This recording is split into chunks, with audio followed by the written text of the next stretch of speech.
If you've ever felt like you're at the very end of your rope, or maybe you're going through a really tough time right now, this story is for you. We're going to walk through what happens when it feels like everything is falling apart and how hope can show up in the most unexpected ways. So, this is where we start. At absolute rock bottom. Just try to picture it. It's pouring rain.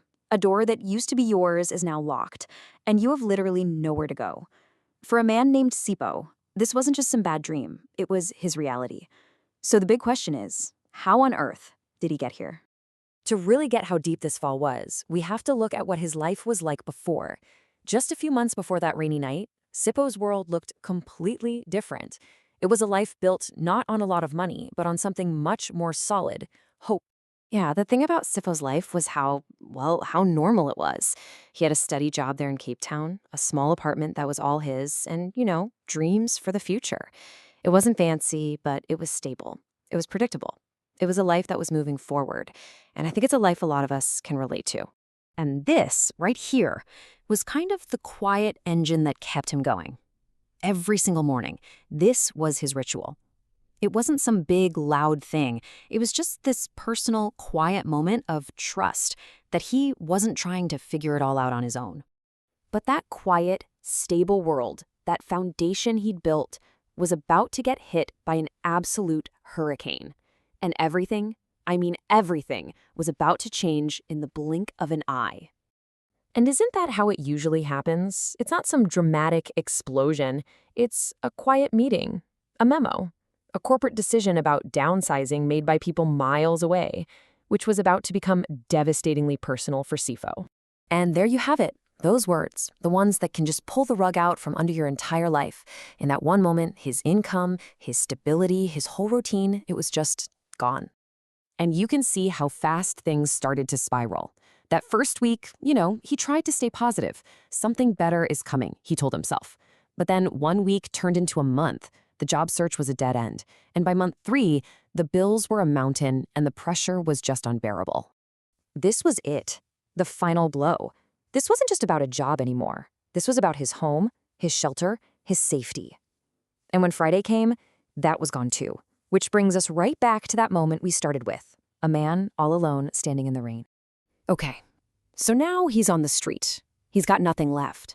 And this is the moment when the crisis on the outside becomes a crisis on the inside. This is where the real fight begins. Not for a job, but for his very spirit. So he looks up and he asks the question that I think so many of us have asked when we're at our lowest point. It's not really an angry question. It's just a question of pure heartbreaking confusion. After all that time, all that quiet faith, all he got back was silence. And honestly, this was probably the biggest loss of them all. Way more than the apartment, way more than the job. It was this feeling of being completely and totally forgotten, abandoned by the one thing he trusted every single day. But then, the next day, he's just looking for some shelter in a small church, and an old man comes up to him and says this. And this one sentence, it changes everything. It completely reframes the whole situation for him. Maybe the point isn't to escape the storm. Maybe it's to find the strength to walk through it. Then the man hands him a little piece of paper with these words on it. And this is the key. It's not about having all the answers. It's about finding a way to hold on, to trust, even when nothing in your life makes any sense at all. So with that one tiny shift in his perspective, the long process of rebuilding finally begins. It wasn't magic, it didn't happen overnight, but it all started with that one first step, powered by a whole new way of looking at faith. And just look at how it all unfolds. It's not a lottery win. It's just small, practical things. The church gives him a place to stay. Because he's there, he decides to help clean up a bit. While he's doing that, he meets a local business owner. And that one conversation leads to a job offer a few days later. It's like a chain reaction that started with one single decision to trust. What's so amazing about this is that Sipo didn't just get his old life back, he got something so much more valuable. Before, his faith kind of depended on things going well, but the faith he had after, well, that was forged in the fire. It was stronger, it was deeper, and it was something that could never be taken away. And that right there brings us to the most important part of this whole thing, the lesson for you. Sifo's story is incredible, for sure, but its real power is what it teaches us about getting through our own storms.